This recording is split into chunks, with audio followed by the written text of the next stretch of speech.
Very nice. Are you listening me? Are you here?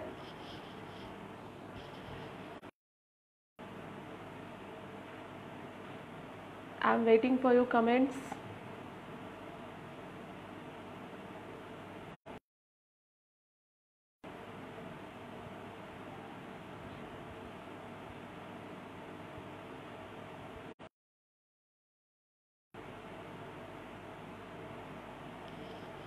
Please inform others to come on the platform. I'm waiting for your responses, guys. Come on.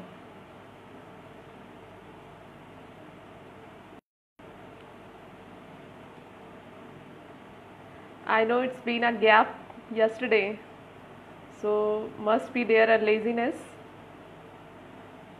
and a confusion and doubt, but I am back.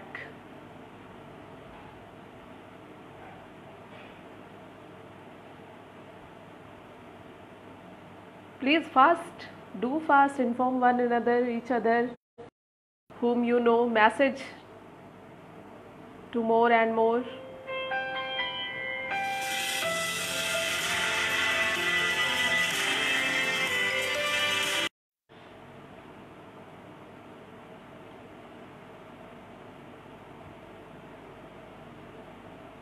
Very good evening to all of you. Once again, I'm here to take my class.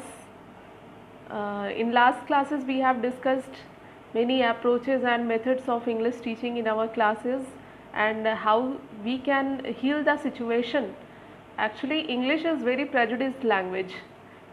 बहुत सारे ऐसी circumstances आती हैं जहाँ पर English को थोड़ा सा डाउन होना पड़ता है, बट द फैक्ट इज़ कि in real situations we need this language for our skill based learning, we need English.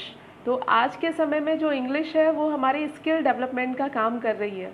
तो इसे एक इंग्लिश स्किल अपनी जो हमारी, हम कितने एक्सपर्ट हैं, हम कितना डिवोटेड है, डेडिकेटेड है और कितना एम्बिशियस है, तो उन एम्बिशंस को फॉलो करने के लिए मुझे लगता है कि इस इंग्लिश लैंग्वेज का भी छोटा सा रोल उन सारी सर्कमस्टांसेस में, सारी सिचुएशन में, सारे उसमें होता है.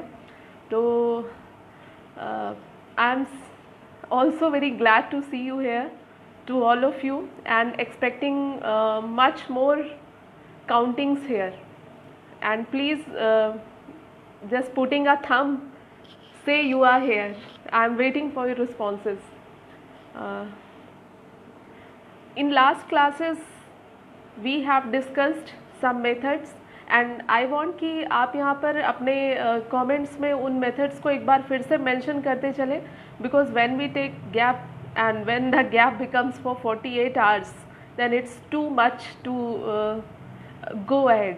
तो हमें वापस जाना पड़ता है, चीज़ों को फिर से समेटना पड़ता है और फिर हम अपने नेक्स्ट स्टेप पर जा सकते हैं. सो आई वांट कि आप सब यहाँ पर आए और एक बार एक छोटा सा रिव्यू हम पीछे से लेकर आगे आए.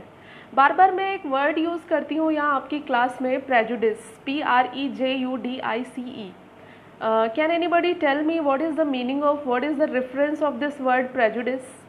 प्रेजुडिस क्यों हो, मैं जब कहती हूँ कि आपको प्रेजुडिस नहीं होना है, या मैं जब कहती हूँ कि हमारे प्रेजुडिसेस का शिकार होती है, विक्टिम होती है ये इंग्लिश लैंग्वेज, तो actually what I mean to say, prejudice, PREJUDICE, prejudice का मतलब होता है कि हम पूर्वाग्रह से ग्रस्त होते हैं, पूर्वाग्रह होते हैं हमारे किसी भी सिचुएशन को लेकर के, किसी भी टर्म को लेकर के, किसी एक्टिविटी को लेकर के, किसी भाषा को लेकर के, किसी व्यक्ति को लेकर के हमारे दिमाग में कुछ पहले से आइडियाज़ सेट होते हैं. तो हम, और फिर जब हम प्रैक्टिकल ग्राउंड्स पे आते हैं, हम उन रेफरेंसेस में आते हैं, तो हम देख पाते हैं कि हमारे जो पहले के आइडियाज़ थे उस पर्सन के लिए सेट थे, क्या वो उतने ही रेफरेंशियल हैं जितना हमने यहाँ पर अपने माइंड में उनको स्टोर करके रखा है. एंड समटाइम्स ऐसा होता है कि वो चीज़ें सही होती हैं and many times it happens कि वो चीज़ें जो हमारे माइंड में सेट हैं they are not equally right, वो सही नहीं है, वो गलत भी हो सकती है.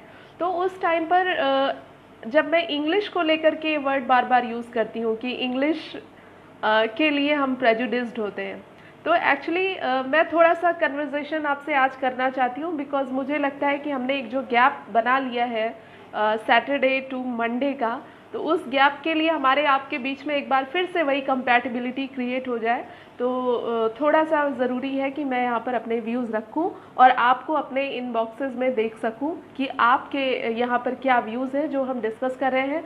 मैं वहाँ तक पहुँच भी रही हूँ, आप मुझ तक पहुँच रहे हैं, हमारे थॉट्स एक दूसरे से कोऑर्डिनेट कर रहे हैं या नहीं, ये जानना बहुत ज़रूरी है।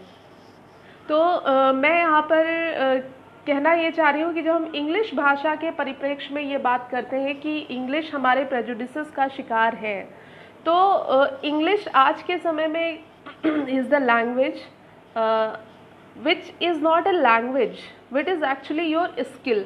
जैसे हम कंप्यूटर नॉलेज को अपनी स्किल मान के चलते हैं, हमारे इस जो हमारा फ़ोन है स्मार्ट हो गया, उस स्मार्टफोन पे हमारी जो उंगलियां डांस करती रहती हैं वो हमारी स्किल है। In the same way English भी आज के समय में हमारे लिए एक स्किल है। तो प्रेजुडिसेस इसलिए कि कई बार हमें लगता है कि as being an Indian we don't need to learn any foreign language which is not mine, जिसको हमारी भाषा नहीं कहा गया है, उस भाषा को हम सीखने के लिए हम क्यों अपना समय बर्बाद करें। तो भाषा जब हम समय तब बर्बाद करते हैं या हम इस लैंग्वेज को एक फॉरेन लैंग्वेज को ज़्यादा इम्पोर्टेंस देते हैं अपनी मदर टंग को अवॉइड करते हुए, तो ये हमारे लिए गलत बात हो सकती है, हमारे लिए शर्म की बात हो सकती है। बट व्हेन वी टॉक कि हम यहाँ पर बात करते हैं इस भाषा को एक स्किल की तरह अपने अंदर डेवलप करने की, तो ये बिल्कुल ऐसा नहीं है कि हम एक भाषा को कम सम्मान दे रहे हैं या ज़्यादा सम्मान दे रहे हैं। तो प्रेजुडिसेस कुछ ऐसे हैं कि हम कहते हैं कि being an Indian Hindi is sufficient for us, और फिर हम रीजनल लैंग्वेज में जाते हैं तो हम कहते हैं, तो फिर अगर हम अपनी मदर टंग की बात करते हैं तो हमारी मदर टंग तो ज़रूरी नहीं कि ये जो एडवांस्ड हिंदी फॉर्म है हम वो हमारी मदर टंग हो। फिर हमारी मदर टंग तो अवधी हो सकती है, मैथिली हो सकती है, ब्रज हो सकती है। तो हम उस ब्रज भाषा को क्यों नहीं बोलते हैं? हम किताबों में पढ़ने की अपील करते हैं, फिर हम हिंदी को क्यों करते हैं?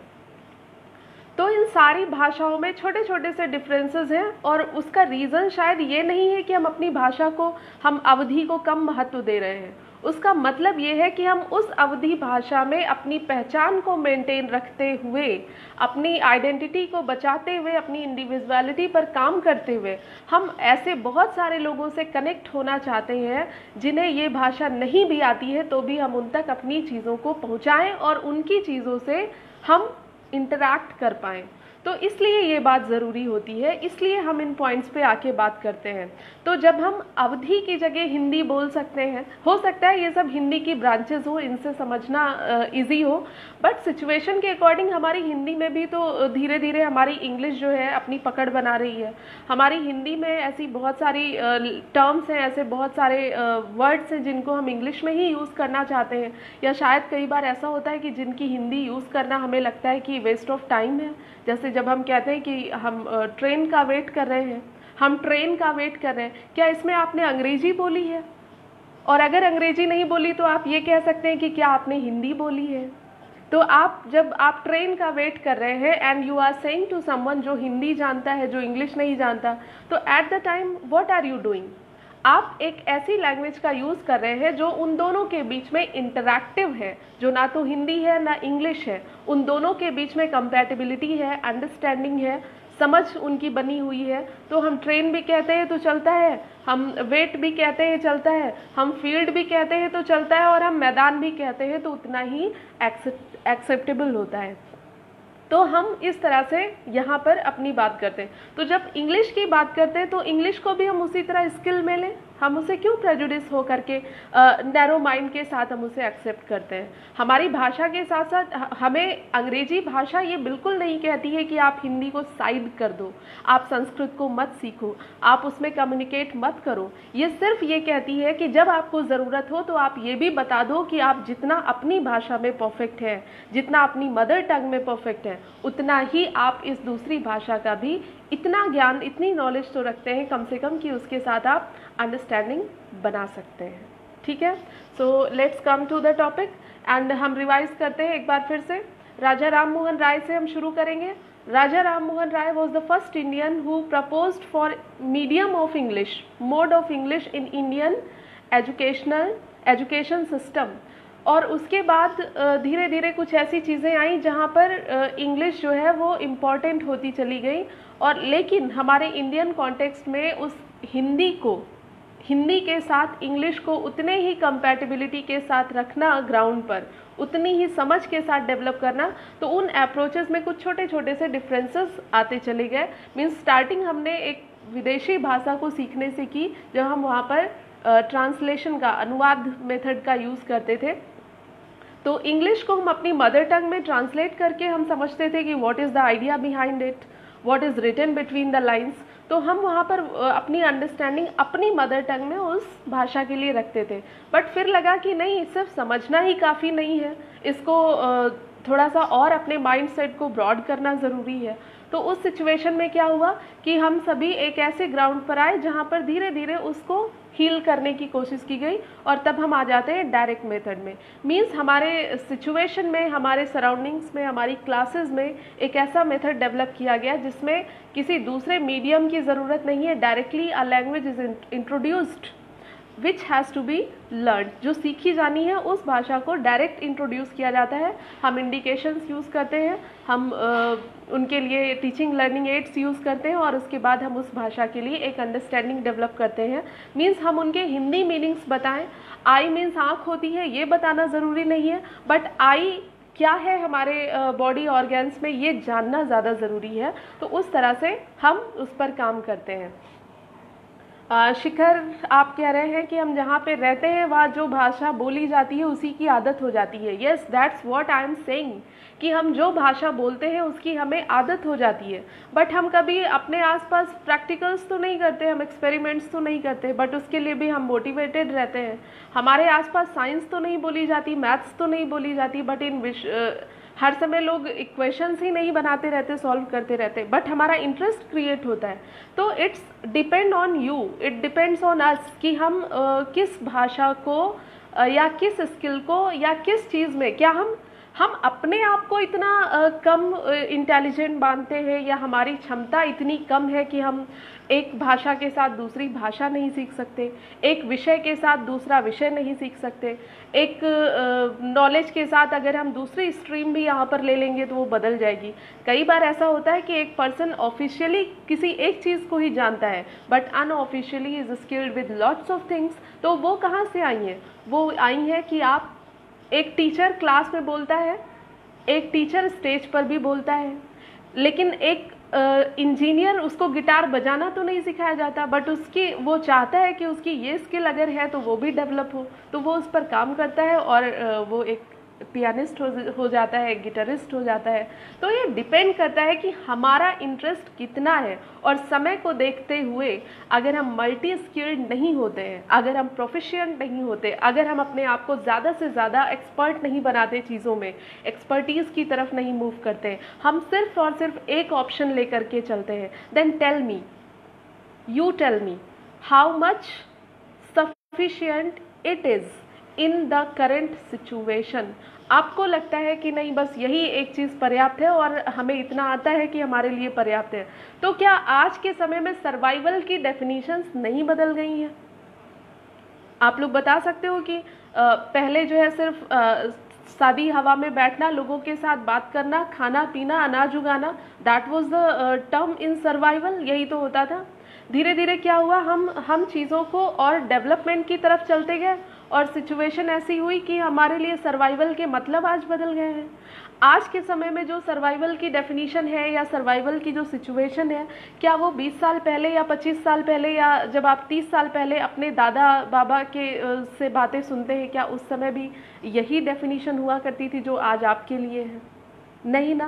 तो सिचुएशन के अकॉर्डिंग हमें अपने आप को माउल्ड करना है। और हमारी एजुकेशन, जहाँ तक मुझे लगता है कि एजुकेशन, अगर ये पूछा जाए कि व्हाट इज़ एजुकेशन, तो एजुकेशन वो है जो ग्रोइंग सिचुएशन में, जो डेवलपिंग सिचुएशन में हमें वहीं ना छोड़ दे, बल्कि हम वहाँ से उन सिचुएशंस के साथ साथ अपने माइंड सेट को और ब्रॉड बनाते हुए, अपने आप को नैरो नहीं करते हुए, अपने थॉट्स को ब्रॉड करते हुए हम जब मूव करते हैं, हम आगे बढ़ते हैं, तो वो एक्चुअली क्या है, दैट इज द सर्वाइवल। तो सिचुएशन के अकॉर्डिंग सर्वाइवल बदला, तो सिचुएशन के अकॉर्डिंग भाषाएं हमारी क्यों नहीं बढ़ सकती? बढ़ सकती है ना। सिर्फ बैलों से खेत जोत लेते थे, आज ट्रैक्टर आ गया है और मशीनें आ गई हैं। तो जब हम सिर्फ और सिर्फ बैलों से काम ले सकते हैं, तो क्या हमें ट्रैक्टर की ज़रूरत है? सोचिए, अगर नहीं है तो क्यों है हमारे बीच में? काम तो उससे हो सकता है। तो ये सब बहुत सोचने की चीज़ें हैं, और यहाँ पर नैरो माइंड होने की बजाय ये सोचना ज़्यादा ज़रूरी है कि क्या हम उस सिचुएशन में अपने आप को हील कर रहे हैं, अपनी स्किल्स को इन्हेंस कर रहे हैं। This is the conversation about all those things, जहाँ पर हम अपनी स्किल्स की बात कर रहे हैं। आपको नहीं लगता तो ठीक है, आपके लेवल पे नहीं लगता तो ठीक है, आपका काम चल रहा है तो ठीक है, लेकिन क्या आप सिर्फ अपने आप से इस समय के साथ चल रहे हैं? तो समय के साथ चलना है तो माइंडसेट बदलना है, और माइंडसेट बदलना है तो अपने हमारी जो स्किल्स हैं, हमारी जो क्षमताएं हैं, उनको डेफिनेटली बढ़ाना है। एक्सप्लोर तो करना होगा अपने आप को भी। और अगर हम वर्ल्ड एक्सप्लोरर कहलाना चाहते हैं, तो वर्ल्ड को एक्सप्लोर करने के लिए हम अगर घर से बाहर नहीं निकलेंगे, तो क्या वर्ल्ड एक्सप्लोर हो सकता है? Can you become Vasco D gamma without going outside of India? नहीं हो सकता। ठीक है, तो ये सिचुएशंस हैं जिनमें हमें ये काम करने पड़ेंगे। तो हम अभी मेथड्स की बात कर रहे थे। First was translation grammar method, जो ओल्डेस्ट मेथड है, ट्रेडिशनल मेथड है, क्लासिकल मेथड है। सेकेंड वॉज डायरेक्ट मेथड, जो कि डायरेक्टली इंट्रोड्यूस किया जाता है, नेचुरल मेथड है। थर्ड वॉज स्ट्रक्चरल मेथड, जहाँ पर हम स्ट्रक्चर्स में आकर के बात करते हैं, सिचुएशंस में आकर के बात करते हैं। And today we are going to talk about situational approach. Situational approach क्या है? कई बार ऐसा होता है कि situational approach is the best method, is the best way to develop the understanding of grammar और grammatic terms in our language. अगर हम इंग्लिश के ग्राउंड पर बात करते हैं, तो हमारे लिए कहाँ पर सबसे ज़्यादा डिफ़िकल्टी आती है? लास्ट टाइम भी हमने इस पर बात की थी कि हमारे पास बहुत सारी ऐसी प्रॉब्लम्स हैं जिन पर हम कितनी ही ग्रामर पढ़ लें, हम कितने ही रूल्स और रेगुलेशंस जान लें, लेकिन अगर हम उनको सिचुएशन में देखते हैं तो हम कंफ्यूज हो जाते हैं। फॉर एग्ज़ाम्पल, मैं दो वर्ड लेती हूँ, एक वर्ड लेती हूँ, उसको दो अलग अलग सिचुएशन में आपको यूज़ करना है। Word is fight, FIGHT, fight, FIGHT। Fight means क्या है? फाइट मीन्स लड़ना, कॉम्बैट करना, मुकाबला करना। तो फाइट इज व्हाट? फाइट के साथ क्या प्रीपोजिशन लगते हैं? फाइट के साथ क्या प्रीपोजिशन हो सकते हैं? तो जब हम इस पर बात करते हैं, तो फाइट किस सिचुएशन में, हम डायरेक्टली ये नहीं कह सकते कि फाइट के साथ हम विद यूज़ कर दें, या हम फाइट के साथ अगेंस्ट यूज़ कर दें, या हम फाइट के साथ कोई और प्रीपोजिशन यूज़ कर सकते हैं। फाइट के साथ फॉर भी यूज़ हो सकता है, लेकिन डिपेंड ये करता है कि हम उस फाइट को किस सिचुएशन में हम उस वर्ड को डाल रहे हैं, और वहाँ पर कौन सा प्रीपोजिशन सूटेबल होगा। जैसे I am fighting with my friend, मैं अपने दोस्त के साथ झगड़ा कर रहा हूँ, तो I am fighting with my friend हो जाएगा। लेकिन हम सभी कोरोना से लड़ रहे हैं। क्या कोई कोरोना ये कोई ऐसी चीज़ है जिसे आप एब्स्ट्रैक्ट फॉर्म में, कॉन्क्रीट फॉर्म में सामने देख पा रहे हो, या कोई ऐसी चीज़ है जिससे सच में आप हाथापाई कर पा रहे हो? तो ऐसी सिचुएशन में क्या हम WITH विद का यूज़ कर सकते हैं? नहीं। तब हम करेंगे we are fighting against corona, we are fighting against evils, we are fighting against lots of those things which cannot be seen, which cannot be touched, which cannot be, but they exist in our society। तो ये होता है। फिर हम कहते हैं कि मैं अपने दोस्त के लिए स्टैंड कर रहा हूँ, मैं अपने दोस्त के लिए फाइट कर रहा हूँ। तो वहाँ पर आप दोस्त के लिए मतलब आप उसके सपोर्ट में खड़े हुए हो। तो सपोर्ट के सेंस में जब फाइट यूज़ होगा, जैसे आप कहते नहीं हो कि हम अपने परिवार के लिए लड़ भी सकते हैं, तो परिवार के लिए लड़ सकने का मतलब क्या है? You fight for your family, आप अपनी फैमिली के सपोर्ट के लिए खड़े हो सकते हैं। सो दिस इज, तो एक वर्ड कितनी सिचुएशन में यूज हुआ? फाइट मीन्स लड़ना, लेकिन फाइट के साथ हम केवल अगेंस्ट नहीं लगा सकते। फाइट के साथ हम केवल WITH विद का यूज़ नहीं कर सकते, फाइट के साथ केवल हम फॉर का यूज़ नहीं कर सकते, फाइट के साथ हम केवल TO2 का यूज़ नहीं कर सकते, फ्रॉम का यूज़ नहीं कर सकते. Lots of prepositions which can be used according to the situation of the word. तो सिचुएशन कैसे क्रिएट होती है? सिचुएशन क्रिएट होती है अकॉर्डिंग द सेंटेंस. वो सेंटेंस हमें बताता है, उस सेंटेंस के सब्जेक्ट और ऑब्जेक्ट हमें बताते हैं कि उन सब्जेक्ट और ऑब्जेक्ट्स के अकॉर्डिंग हम कहाँ पर कौन सा प्रीपोजिशन यूज़ कर सकते हैं. यही सिचुएशनल अप्रोच हमें बताती है. मीन्स क्लास में जो हम इसे इनिशियल स्टेज पर पढ़ाना शुरू करते हैं, जब इनिशियल वेरी गुड आशी ये बता रही हैं विद ऑन टू फॉर, हम फाइट के साथ इतने सारे प्रीपोजिशंस लगा सकते हैं. एग्जैक्टली आशी, इसके साथ हम अगेंस्ट भी यूज़ कर सकते हैं. और भी कई सारे सिचुएशन है जो डिपेंड करते हैं कि हम कैसे. अनुष्का, आपका आंसर एकदम सही, हम अगेंस्ट को भी यहाँ पर यूज़ कर सकते हैं. तो अब मुझे लग रहा है कि हम एक दूसरे के साथ हमारी थॉट मैचिंग हो गई है और हमारी अंडरस्टैंडिंग डेवलप हो गई है और हम उस पर आगे जा रहे हैं. We are going good actually, and thanks to all of you. आप सभी इतना इंटरेस्ट लेते हो तो मेरी एनर्जी का लेवल थोड़ा बढ़ जाता है और चेहरे पे ज़्यादा स्माइल आ जाती है, आप सबके भी और मेरी भी. I feel happy, I feel pleasure. तो हम यहाँ पे बात करते हैं जब, तो कैसी सिचुएशंस होनी चाहिए. क्लास में जब आप पढ़ाना शुरू करते हो तो आप बच्चे से कहोगे कि बेटा टेबल पर किताब रखी है, तो आप यहाँ पर ऑन यूज़ करोगे. क्या वो बच्चा कोई नाउन की डेफिनेशन याद कर रहा है कि किताब मेज पर है तो हम कहेंगे ऑन? नहीं. आप मेज पर एक किताब रख सकते हो और उसके बाद एज टीचर आप उस बच्चे को, उस पूरी क्लास को आप बताएंगे the book is on the table. और उसके बाद जब वो बुक उस डायरेक्ट टेबल के टच में है और बुक को आप हटा दोगे, वहाँ पर आप ग्लास रख दोगे, डस्टर रख दोगे, चौक रख दोगे, कॉपी रख दी जाएगी, स्टिक रख दी जाएगी, कुछ भी रख दिया जाएगा, तो वो बच्चा समझ पाएगा कि अगर इस मेज पर कोई चीज़ रखी है, मेज मीन्स द सरफेस, और उस सरफेस के ऊपर हम कोई भी चीज़ अगर इस फॉर्म में रखते हैं तो वो हमेशा ऑन ही होगा. The hand is on hand, the hand is on hand. उसके बाद आप क्या करते हो? आप सिचुएशन बदल देते हो. आप इस सिचुएशन को, ये जो हमारा हाथ है, इस हाथ को आप ऐसे यूज़ कर लेते हो. Now the situation has become change. This hand been surrounded with this hand, ये इसकी इनफिस्ट में आ गया, पकड़ में आ गया, और अब यही जो ऑन था वो सिचुएशन क्या हो गई? इन हो गई. The hand is in hand. तो फिर आप क्या कर सकते हो? एक तो हमने ऑन प्रीपोजिशन यहाँ पे इंट्रोड्यूस कर दिया. दूसरा, आप इज एम आर का यूज़ करते हो तो वहाँ पर आप ये कह सकते हो the book is on the table, the book was on the table. इस तरह से हम उस बच्चे को सिचुएशन में ला करके सीधे सीधे चीज़ों को सिखाते हैं. हम उसके लिए नियम नहीं बनाते कि बेटा किसी चीज़ पर रखा है तो आप उसे ऑन, वहाँ पर आप ऑन लगाओगे, क्योंकि कई बार ऐसा होता है कि ऑन और ओवर के जो डिफरेंसेस हैं वो गड़बड़ हो जाते हैं. तो हम ऐसे सिचुएशंस क्रिएट करते हैं कि उन चीज़ों के लिए वो बच्चा अपनी अंडरस्टैंडिंग डेवलप करे, वो सिर्फ रोट मेथड पे ना जाए. वो लर्निंग जो है उसकी लर्निंग बाय डूइंग होनी चाहिए. Yes, this is the point.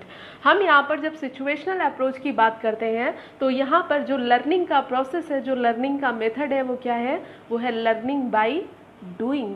Specially जब हम इनिशियल स्टेजेस पर एलिमेंट्री क्लासेस की बात करते हैं तो वहाँ पर लर्निंग बाय डूइंग है.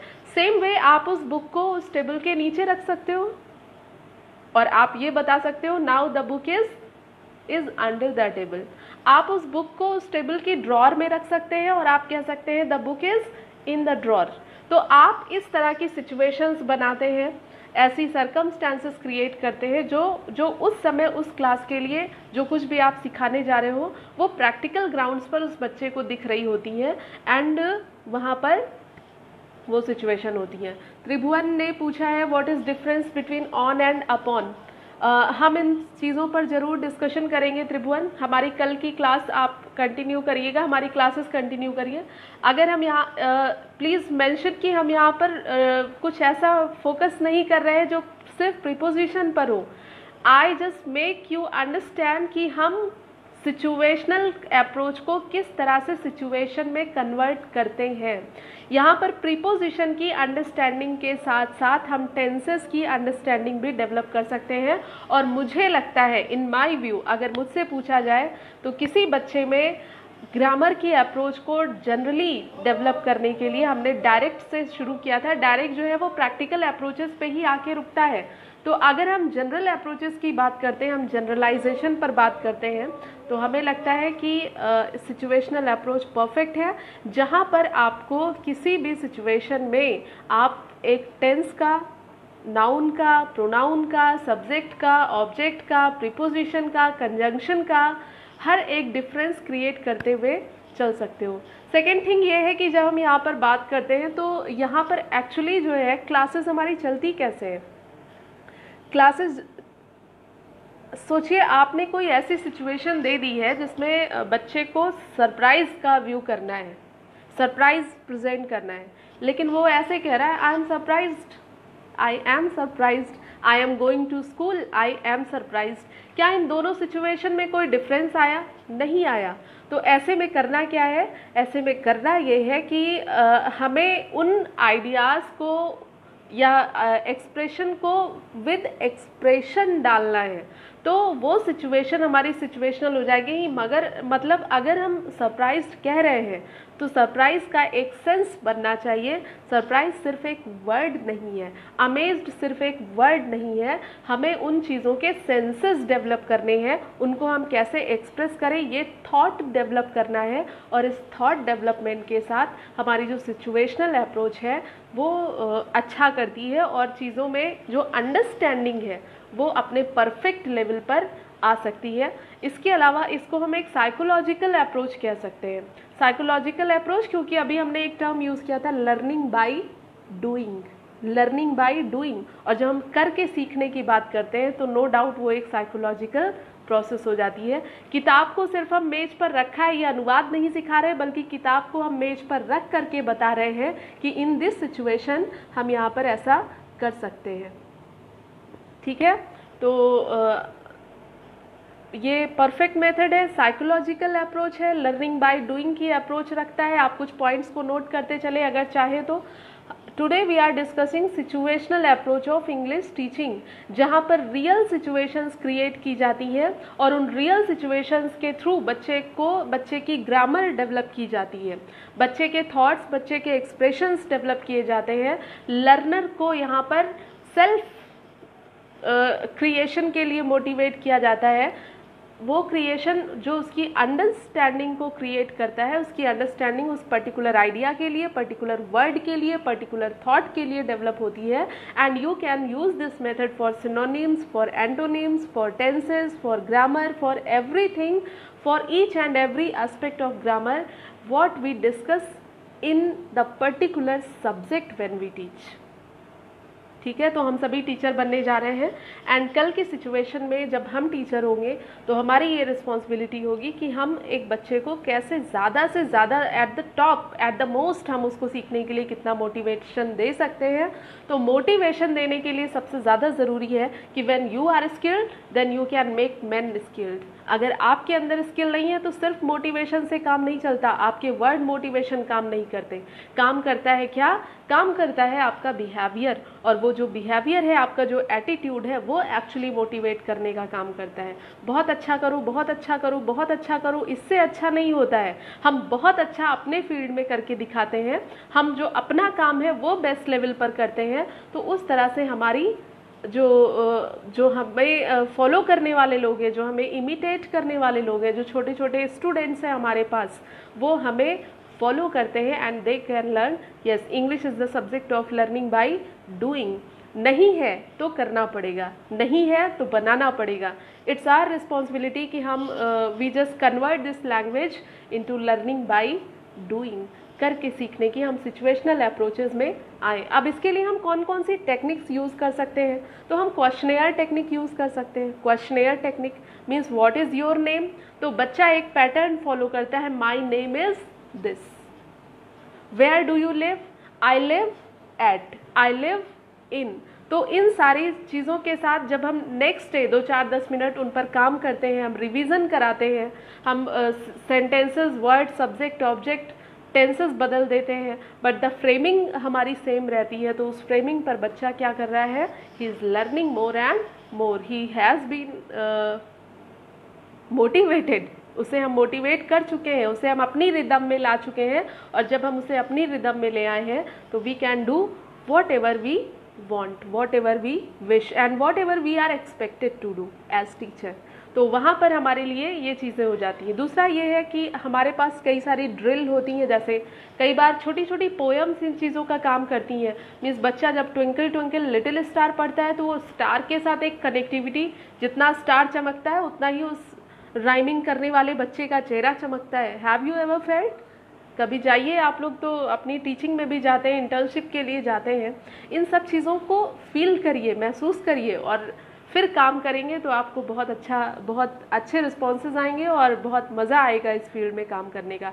Teaching is one of the most noblest profession in the world. ठीक है, तो हम सभी टीचर बनने जा रहे हैं। सिर्फ पढ़ना या एग्ज़ाम देना या सर्टिफिकेट्स लेना इज़ नॉट आवर मोटिव।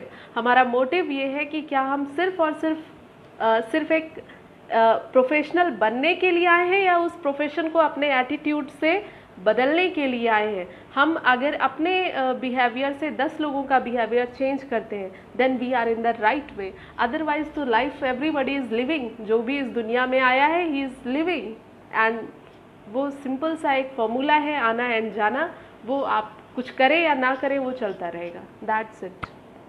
ठीक है, इसके अलावा हम एक्शंस और इंडिकेशंस का यूज़ कर सकते हैं, रिविजन्स एंड रिपीटिशन का यूज़ कर सकते हैं। तो ये सारी ड्रिल है, ये सारे मेथड्स हैं जिनको हम यहाँ पर यूज़ कर सकते हैं, और जिनके यूज़ करने से हम lots of techniques of grammar हम यहाँ पर डेवलप कर सकते हैं without doing any extra effort. तो स्किल बेस्ड है, लर्निंग बाय डूइंग बेस्ड है, ग्रामर डेवलप करने के लिए परफेक्ट मेथड है। और अगर आप इसे कह लें तो हमने पिछले अपने कुछ मेथड से देखा है कि स्टेप बाय स्टेप हमारी उनके साथ रिलेटिविटी है, कनेक्टिविटी है। जैसे कि हम जब डायरेक्ट मेथड की बात करते हैं तो हम वहाँ पर भी रियल सिचुएशंस ही तो क्रिएट करते हैं, ऑडियो विजुअल एड्स का इस्तेमाल करते हैं और उनके थ्रू बच्चों की अंडरस्टैंडिंग, कनेक्टिविटी बनाने की कोशिश करते हैं। फिर जब हम नेक्स्ट पे आते हैं स्ट्रक्चरल मेथड्स पे, तो हम रियल सिचुएशन में ही स्ट्रक्चर्स की बात करते हैं, हम सेंटेंसेस के पैटर्न की बात करते हैं कि हम इडियम्स यूज़ कर सकते हैं, हम फ्रेजेस यूज़ कर सकते हैं, हम टाइप्स ऑफ सेंटेंसेस यूज़ कर सकते हैं, हम ट्रेडिशनल वर्ड्स यूज़ कर सकते हैं, हम ट्रेंडी वर्ड्स यूज़ कर सकते हैं। इन द सेम वे जब हम सिचुएशनल मेथड पे आते हैं तो सिचुएशनल का मतलब किताबों का काम यहाँ पर कम हो जाता है। यहाँ पर एक स्किल्ड टीचर की ज़रूरत होती है, ट्रेन टीचर की ज़रूरत होती है, पैशनेट टीचर्स की ज़रूरत होती है, और वो passionate teacher whatever he is going to teach the subject, the topic he has chosen for the next class, उस क्लास के अकॉर्डिंग एक ऐसा एटमॉस्फेयर बनाने की ज़रूरत पड़ती है जिसमें the learner should take interest by himself, herself, whoever he or she is। तो उस सिचुएशन में सबसे ज़्यादा रिस्पॉन्सिबिलिटी अगर इस मेथड में किसी की है तो वो किसकी है, वो एक टीचर की है, और टीचर का स्किल्ड होना इट्स टू गुड। तो यहाँ पर our motive is to change the negative mentality in positive mentality. Exactly Anushka, the thing is कि हमें इस नेगेटिव जो अप्रोचेज़ हैं, हमारी मेंटालिटी है, उसको पॉजिटिव बनाना पड़ेगा। और हमारी पॉजिटिविटी का ये सबसे अच्छा एग्जाम्पल है कि how we able to turn the situation into positivity, into positive. तो ये हमें फॉलो करना होता है, इन चीज़ों पर ध्यान देना होता है। और ये हमारा जो मेथड है, जैसे कि अभी मैंने आपको एक सिचुएशन दी कि फाइट वर्ड है, ऐसे ही क्वेरल वर्ड है, ऐसे ही कंप्लेंट वर्ड है, ऐसे ही और भी वर्ड्स हैं। एक सिंपल सा वर्ड ले लेते हैं, BAN के, बैंक। बैंक का मतलब आप समझते हो, जहाँ पर आप बैंकिंग करते हैं, आप पैसा क्रेडिट और डेबिट करते हैं। उसी तरह से एक और बैंक होता है कि जब हम किसी नदी के किनारे बैठते हैं तो हम उसको भी बैंक ही तो कहते हैं। तो हम इनको सिचुएशन में अब केवल मीनिंग रटा दें बच्चों को कि बैंक मीन्स बैंक होता है और बैंक मीन्स कुछ ऐसा भी होता है, तो शायद वो समझने में उतना उतना ज़्यादा वो इंस्पायर ना हो, लेकिन अगर हम उसको इन दोनों सिचुएशन को करके बता सकते हैं, ड्रिल करके बता सकते हैं, तो he will be able to learn in better way, और हमारा मोटिव भी कंप्लीट हो जाएगा।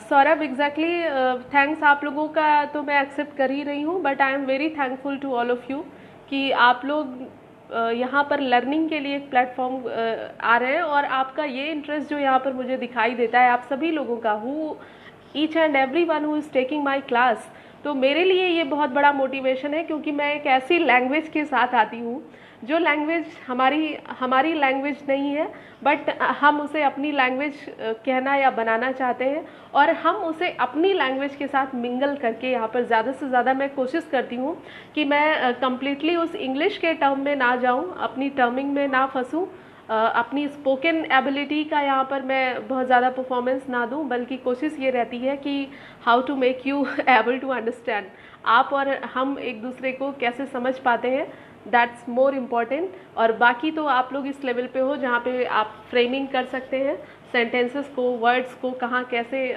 बनाना है। तो अगर सिचुएशनल अप्रोच की सिचुएशन हमें समझ में आ गई है, तो if the question is asked in the examination we can form the answer. तो ये एक उसका तरीका है, ये हमारा एक अप्रोच था। कल हम थोड़ा सा एक टाइम लेंगे अपने कम्युनिकेटिव अप्रोच पर, जो कि लास्ट अप्रोच होगी, एंड उसके बाद हम स्टेप बाय स्टेप अपने ग्रामर जो हमारे टर्म्स होते हैं, specially with the perspective of examination, हम उन पर डिस्कशन करेंगे। तो ये होगा। लास्ट टाइम मैंने आपको कुछ होमवर्क दिया था, क्या आप लोगों को याद है कि क्या होमवर्क था? हमने 5 इडियम्स और फ्रेजेस आपको दिए थे, और उन सभी में एक वर्ड कॉमन था, दैट वाज फेदर। और उसमें जो है आप लोगों ने शायद किया हो, और अगर किया है तो आप लोग अपने आंसर्स यहाँ पर मुझे टाइप करके भेजेंगे। The first was a feather in one's cap. A feather in one's cap, टोपी में पंख लगना। और टोपी में पंख लगने का मतलब क्या है? कोई अचीवमेंट पढ़ना, अचीवमेंट पाना, कोई उपलब्धि हासिल करना, that is the meaning. Feather one's nest, NEST, nest मतलब घोंसला, और आप इसको घर से कॉन्टेक्स्ट में ले सकते हैं। चिड़िया का घर जो है उसका घोंसला होता है, वैसे ही अगर हम अपने कॉन्टेक्स्ट में लाते हैं, क्योंकि इडियम्स और फ्रेजेस जो होते हैं वो डायरेक्टली वही सेंस नहीं देते, बल्कि you have to read between the lines to understand this one. Word to word इनका कोई ट्रांसलेशन नहीं होता, इसीलिए ये इडियम्स या मुहावरे कहे जाते हैं। इनको सिचुएशनल अंडरस्टैंडिंग होती है।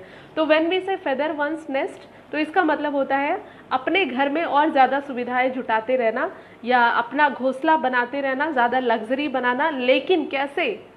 दूसरों के ग्राउंड्स पर, दूसरों का नुकसान करके। जैसे कई बार हम देखते हैं कि किसी ने करप्शन किया, किसी ने पैसे मार लिए, किसी ने इस तरह की बहुत सारी इन्फॉर्मेशन हमारे पास आती हैं। तो when the person is concern to oneself only, to himself only, for his family, for his home, for his he has no concern for the society, for the poor people, for anyone, and तो ऐसी situation में हम क्या करते हैं? ऐसी situation में हम यूज़ कर सकते हैं, अगर कोई पर्सन इस करप्शन की लाइन पे है तो हम कह सकते हैं the person is feathering his own nest. Okay, next है show the white feather. Show the white feather. Saurabh thank you, आपको भी और सभी को thank you. Show the white feather का मतलब क्या है? सफ़ेद पंख दिखाना। इसके साथ एक और यूज़ होता है, शो द वाइट फ्लैग, सफ़ेद झंडा दिखाना। और जब हम सफ़ेद झंडा या सफ़ेद पंख दिखाते हैं तो इसका मतलब we believe in not fighting, we believe in peace. हम यहाँ पर या तो सरेंडर करने जा रहे हैं, या फिर हम एक पीसफुल सिचुएशन एक्सपेक्ट कर रहे हैं, और इसलिए हमने अपने हथियार डाल दिए हैं। ओके, नेक्स्ट है इन हाई और fine weather.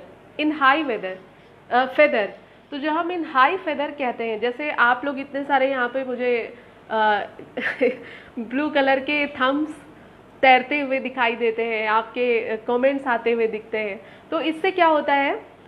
I become in high feather, मेरी स्पिरिट जो है वो बढ़ जाती है, मेरी जो अंदर की एनर्जी है वो बढ़ जाती है, वो अपने ऐसे लेवल पे आ जाती है जहाँ पर मेरा मन करता है कि whatever I know I just transferred it to you. तो इन हाई फेदर का मतलब होता है हाई स्पिरिट के साथ, हाई एनर्जी के साथ किसी काम को करना। हाई के जगह हम fine, FINE, fine word use कर सकते हैं, तो वो भी ऐसा ही होता है। नेक्स्ट है फेदर्स फ्लाई।